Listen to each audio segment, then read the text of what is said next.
and Kira's favorite. Thank you for waking up to Sunrise at Sea this morning. Now, we just had the Twitter jabs, and it's about the Ministry of Health directives to the truck drivers in Busia and Malaba borders. Now, as we wrapped up the Twitter jabs to Mr. Emmanuel Ainebiona, who is the Senior Public Relations Officer of the Ministry of Health Uganda, was held up. But here he is now, and we really want you to hear from him, from the Ministry of Health, concerning what is happening. Good morning, sir, and thank you for making it. Good morning to you and good morning, viewers. I know there's been traffic, but it means a lot to us that you are here because people really want to hear from the Ministry of Health. Yes, thank you. Well, let's dive right into it. Do you think we are here because the Uganda side, Ministry of Health, refused to recognize the Kenya COVID testing certificates? Do you think that's why we are here? We didn't refuse to recognize the certificates, but scientific measures were put in place to ensure that we keep variants away, like the Omicron. Yes. So that's why we resumed testing at the 5 major border points that include Busia, Mutukura, Maraba, Eregu, and Mpondwe. This was meant to stop the importation of the variants. So we did not refuse to recognize because already people were testing positive even after presenting with the certificate from the other side. But don't you think we're in sort of a catch-22 now, because you were doing this so that, and it's quite understandable as the Ministry of Health to impose very stringent measures to stop another variant from coming into the country. But with what has happened, the turn of events, now people are just coming in without being tested. Isn't that counterproductive now? We are going to rely on the East African system that we are using previously, but of course, from the scientific point of view, it exposes the country to entry of variants. Yes. Yes, so we hope that we'll be able to detect the variants through our genomic sequencing system. However, the testing was meant to ensure that we keep the variants away.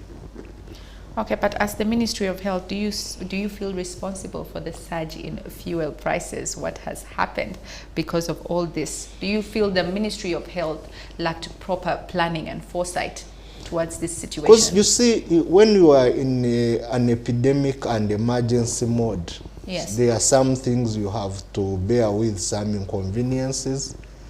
But these inconveniences are on the side of ensuring that we had enough fuel reserves.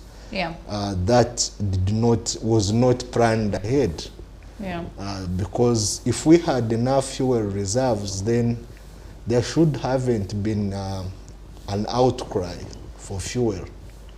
Basically, that's what has pushed us to revise and suspend the testing for the truck drivers. But it is a necessary inconvenience that we need to bear with. Okay. And what about the slow testing? Because truck drivers are complaining that the testing is so slow. Why is that? Of course, following an East African community meeting of stakeholders, we had decided to undertake using antigen tests to clear the backlog of the trucks that had piled up at the border. However, this was so slow because the trucks being many. But believe me, out of the about 1,000, more than 1,000 truck drivers were tested, about 12 were positive. So that shows you that without this measure, scientific measure at the border, we are likely to have variants that subsequently might trigger another wave. So that is the state of affairs. And what about the people who have gotten tested? Like we read a tweet on Twitter jabs, and this person and his family tested on January 3rd and left the border, but till today they have not received their results as promised through a message on their mobile phones.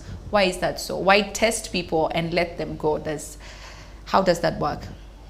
Of course, also this was triggered by the need for convenience. You remember when we started testing at Entebbe International Airport, people were impatient to wait for their results. Then we relaxed the measure and said people can receive their results while at home, but we hope that they observe self-isolation.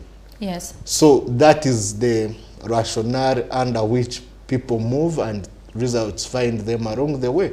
But that is on a mutual understanding that either the returning passenger, the truck drivers will be responsible not to mix with the rest of the population and members of their families. Well, talking about Entebbe International Airport, just recently as we wrapped up the last year during the festive season, there was an imposed fee for checking of COVID for $60 that was turning 9 out of 10 tourists away from Uganda from coming to Uganda, and then it was slashed to $30. Don't you think that should have been a point of reference in setting the $30 charge for truck drivers at the borders? Were other stakeholders, were they consulted about this? Yeah, but that has been the charge. Testing has been happening at the points of entry at around that figure, because it's been a temporary measure. We introduce it when there is a risk and withdraw it when the risk has subsided. So that has been the measure. So, and testing is very expensive. The cost of testing, it's in the earlier wave when we had just registered COVID cases in March 2020, we were doing testing for free, but it became unsustainable. The country would not continuously meet the testing costs for even non-Ugandans. So that's why we decided to introduce private laboratories to do the testing. Yes. Yes. Well, it seems like a catch-22 there, because it was at $30, then it was taken to $25, and per now it has been suspended. But as we wrap up, sir, yes, do you think the Ministry of Health Uganda owes the public an apology for what is happening now? Because it has affected everybody. I don't think so. Why so? The ministry owes Ugandans an apology, because what the ministry was doing is to safeguard the lives of Ugandans. And our mandate as a ministry is to ensure that we have a healthy population that contributes to national development. Yes. If there is a wave of COVID that arises out of a variant imported through the border point, the Ministry of Health will be held responsible. So, but now that there is balance between the economy and the health of Ugandans, we are going to discuss with the scientists and go back to cabinet, and we'll have a decision on the testing at points of entry. Okay.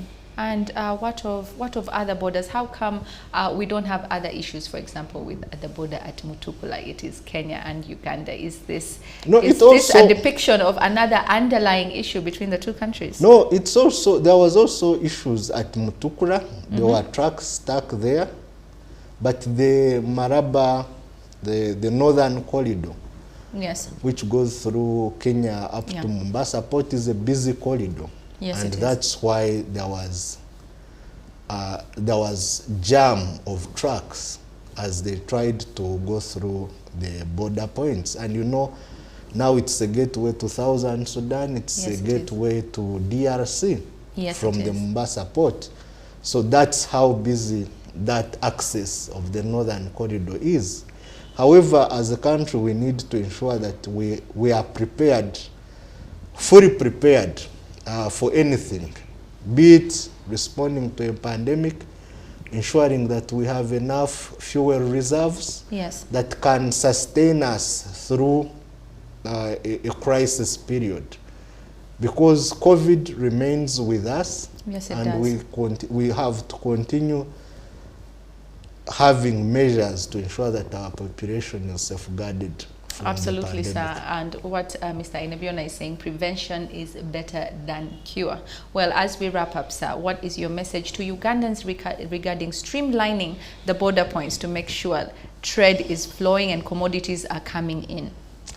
As I hinted, we shall engage with all the stakeholders and also at a high level with cabinet to find a more amicable solution that will ensure that we do not disrupt the economy, yes, by the measures that are meant to stop importation of variants, and that will be formally communicated by government after a policy and an amicable solution to ensuring that we have safe population and also ensuring that our economy is not disrupted. Okay, thank you, sir. Thank you for coming in. Sorry about the traffic and you got in here late, but thank you so much. Thank you for your insight. You had Mr. Emmanuel Ainebiona, and he's the Senior Public Relations Officer of the Ministry of Health Uganda. Well, that is all from me, Sandra Cobb, on the Twitter Jabs, but don't go anywhere because we'll be right back. Don't blink.